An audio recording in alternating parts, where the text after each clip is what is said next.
All right, we're back in the shop again today. We're gonna pull the parking brakes off, and then from there get the, probably just start pulling the knuckles themselves off.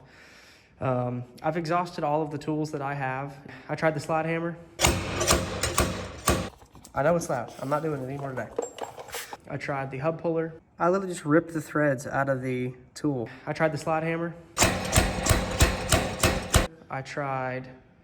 It's about all I tried for the hub. That slide hammer did absolutely nothing. So, best thing that I can think to do is come over here, use the big boy press, and then press those bad boys out.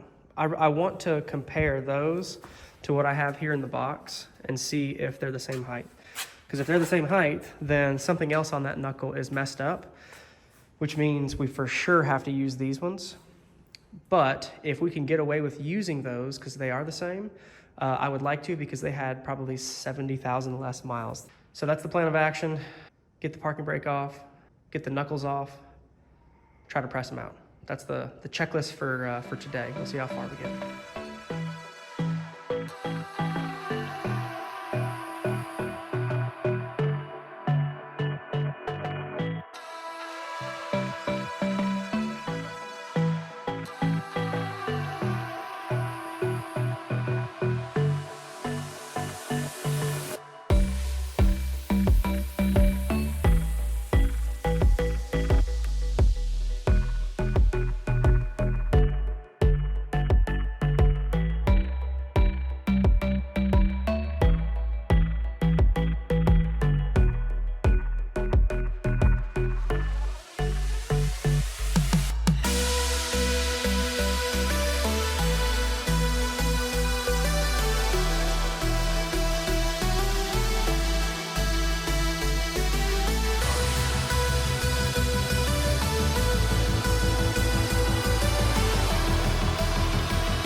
I'm gonna tell you, working on this car has been very, very taxing to me. This car has been a big test.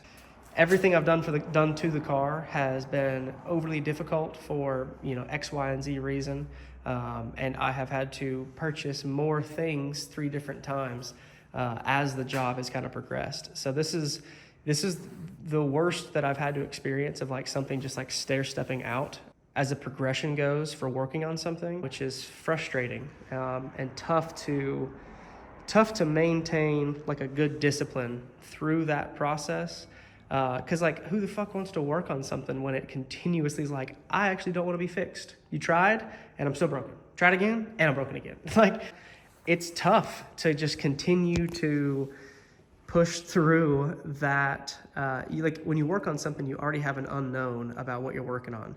And then you get, at least for me, like where I overthink about everything, I will think about everything that can go wrong as I'm putting something back together or taking it apart. And this car has like outdone my own thinking, because stuff that I didn't even think was gonna be difficult has been difficult for this car. Yeah. So it'll be good to have fresh stuff, to have some confidence in knowing exactly what did go back with everything. It's just, this is not exactly the way I wanted to get here.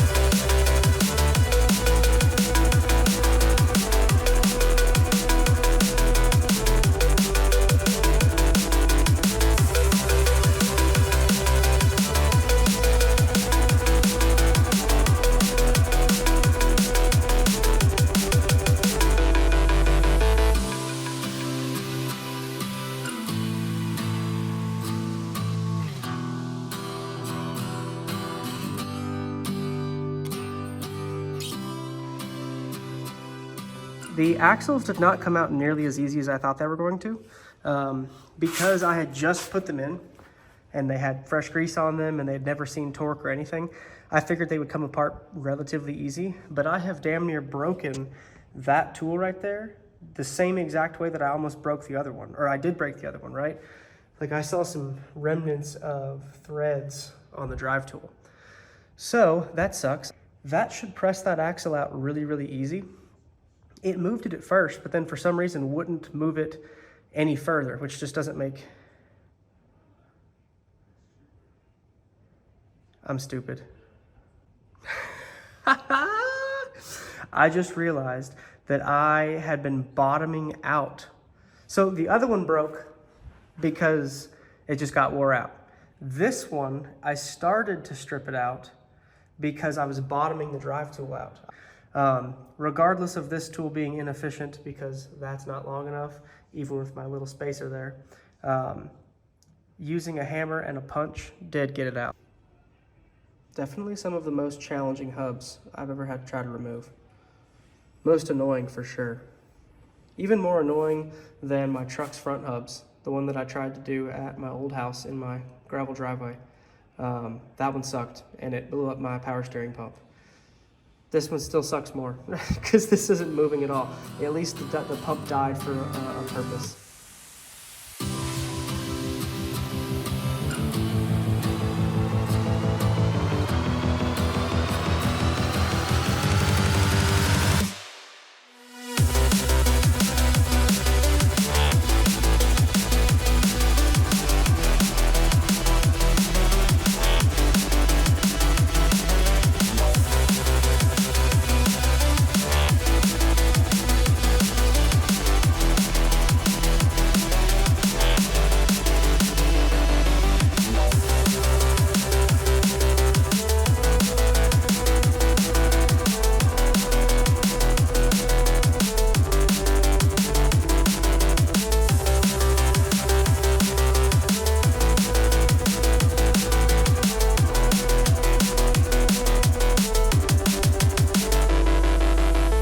Bearing is out, hub is out.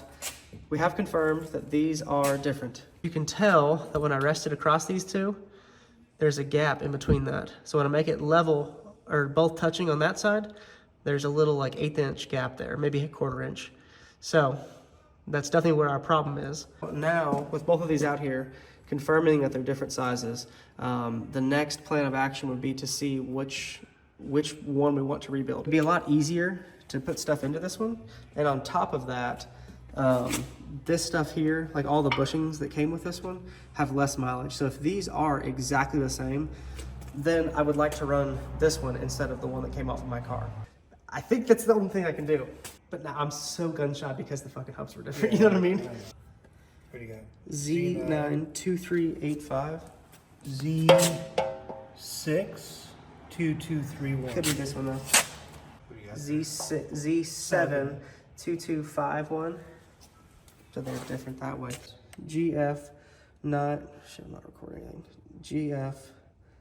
GF946H. CF458C. No, This could be tracking differences. I mean, we've done this shit at work. I know. Update numbers and stuff.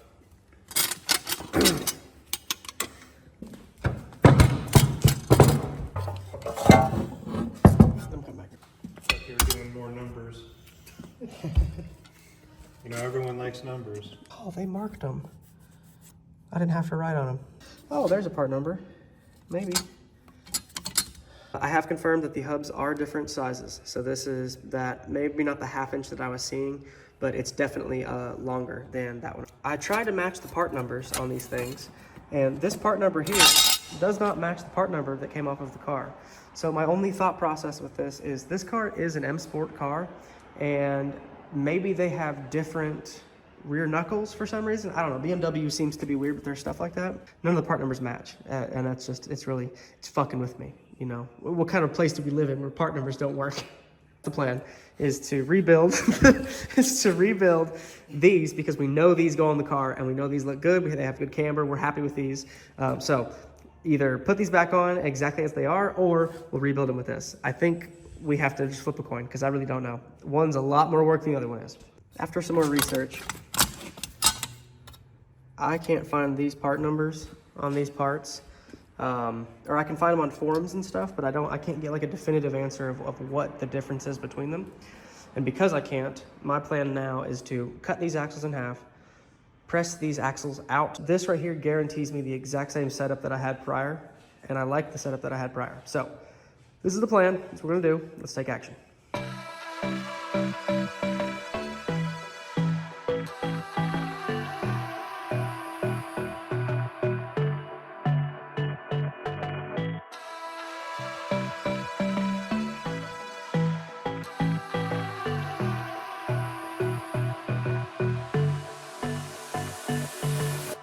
All right, so axle is now in half.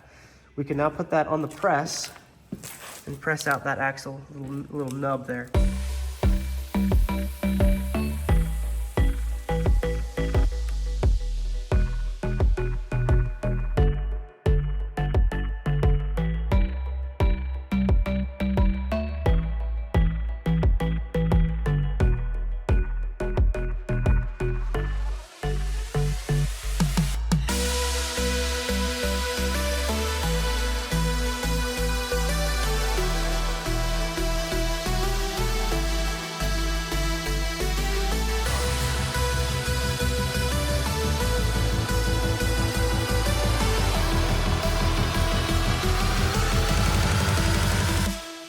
Okay, so there is currently 12 tons.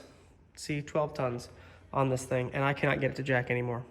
So, I think we're gonna have to do plan B, which is rebuild the other knuckles so we know with confidence that they fit on the car. Whether they are gonna line up the same, no, I can't answer that question yet. They did look like they were going to, so let's hope that replacing the hubs with the proper hubs gets them where they need to be under the car. But this is ridiculous. It's a lot. I feel like that was a lot. And it didn't move at all. I even got it real hot. Stupid. So, that's where we're at. We're gonna start rebuilding the other ones.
I have officially found the problem.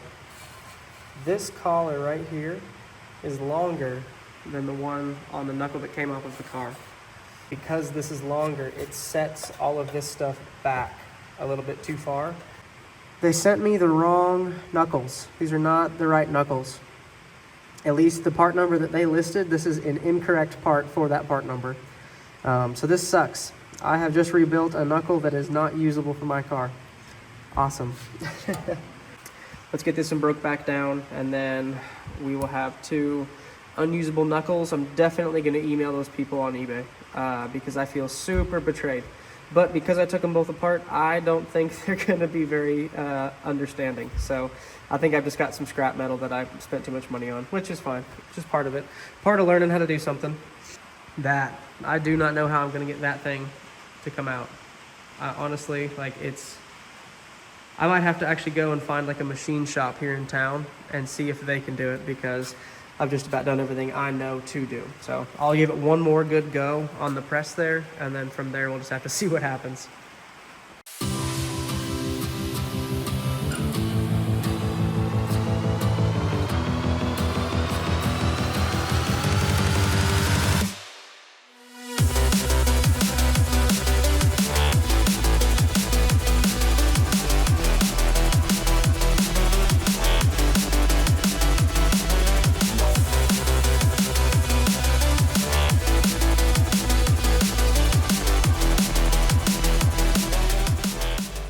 All right, this is a bit unexpected. I actually broke that what's that, like a 2 by, no, it's not a 2. It's at least a 3 by something, I don't know. But it broke it in half. So I'm gonna give it a little more pressure and just see, but I'm probably gonna have to swap it over to.